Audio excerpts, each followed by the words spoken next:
Election commission ने level playing field ना फराहम करने के इल्जामात मुस्तरद कर दिए। तौहीन अदालत केस में जवाब सुप्रीम कोर्ट में जमा करा दिया। बानी पीटीआई एन नवासी मियांवाली से इलेक्शन लड़ सकेंगे या नहीं, रावलपिंडी अपीलेट ट्रिब्यूनल में फैसला महफूज, 10 जनवरी को सुनाया जाएगा। लाहौर में नून लीग के सदर शहबाज शरीफ से पार्टी रहनुमाओं की अलग अलग मुलाकातें, इंतखाबात की तैयारियों और पार्टी के तंजीमी उमूर पर तबादला ख्याल।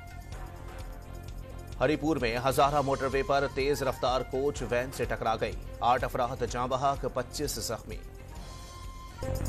जिला कुरम के इलाके सद्दाह के करीब मुसाफिर कोच पर फायरिंग, खातून समेत 4 अफराद जाँ बहक, 3 जख्मी हो गए।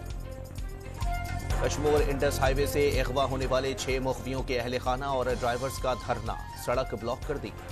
और क्रिकेटर अहमद शहजाद ने बलोचिस्तान में क्रिकेट अकेडमी कायम करने की ख्वाहिश जाहिर कर दी।